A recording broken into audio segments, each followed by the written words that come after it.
festival season has wrapped up here in Australia, coming to the end of our summer, so all our music festivals are pretty much over and coming to an end, but that means in the Northern Hemisphere, your spring and your summer's about to kickstart, which means you're coming into festival season. Today I thought I would show you some of the shorts that I've been wearing to music festivals over the summer. This video is kind of a carry-on from an earlier video I did, which I will link down below, where I tell you how to make your own dip dye shorts from old jeans.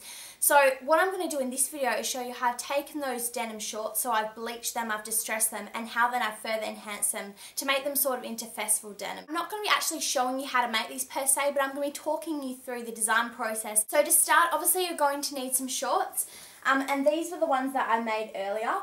These were just a pair of jeans that I found at a local thrift store, and basically I cut the legs off, made them into shorts, then I bleached them and added some holes as well. And then I've got this fraying effect on the bottoms, which you can see there. Now each time you put these jeans through the wash, the fraying effect is further enhanced because obviously the motion going through the washing machine just causes more thread to be pulled. Step 2 is that you need to go to your local fabric store, craft store, whatever, anywhere which sells fabric. You could probably even get some offline and pick out a wide variety of fabrics. Now these were some of the ones that I bought that I thought were appropriate. I've been making a lot of pairs of shorts and I've actually been selling them. This is why I have so much fabric, but this is just a few different samples to give you an idea of what you could possibly get. So the first one, I've got this nice kind of rose pattern. This is really pretty, like a vintage sort of retro pattern, which is really nice. So you could pick up something like that. This one is kind of cute. It's got like a country vibe to it, so it's just like a patchwork, if you guys can see that. What's cool about this is that you don't necessarily just need to use the fabric by itself. You can actually cut the little patchworks out, which is what I've done. If you want to go for a more tropical vibe with your shorts, maybe you could look for something like this. So this has just got some hibiscus and some parrots on it.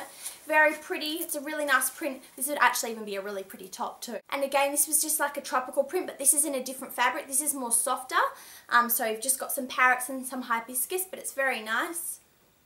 Again, more flowers. This is more of a modern take on a retro print, so this has got like an outline to it, but it's very colourful, very pretty. If you want to work with lace on your shorts, which I've done with a pair, which I'll show you in a minute, you can pick up some lace too. So this was the really, really cheap stuff. This was the curtain lace. So I think it was about $5 Australian a metre. I'm going by stacks of this fabric. I only bought half a metre of everything. So I think all my fabric came to like $30. So it was extremely cheap. This is like a really cute little kids kind of print. If you're into like really cute kind of cartoon stuff, then you could maybe use something like that. So this one is flowers and butterflies and birds by the looks of it. I didn't realise that before. It's quite a sheer fabric, but it's really nice. And then this is probably one of my favourites. It's quite simple, but it's just like little strawberries, which is really cute. So I picked up some of this lace, which you can just add to your garment. So I'm going to show you how I use this in a minute too, but maybe that's an idea to pick up some kind of edging lace as well. Okay, so the first pair of denim shorts which I did was these here. I'll just talk you through how I made these. So I took a pair of jeans, I just cut the ends off, and then I decided to dip them in bleach, but I just dipped them in like this. So the bleach was only coming up to this part of the jean. After I did that, I just got my sewing machine out and I pretty much turned up the front bit of the jean, and I'm just holding this in place with a tiny little stitch so it's not coming out,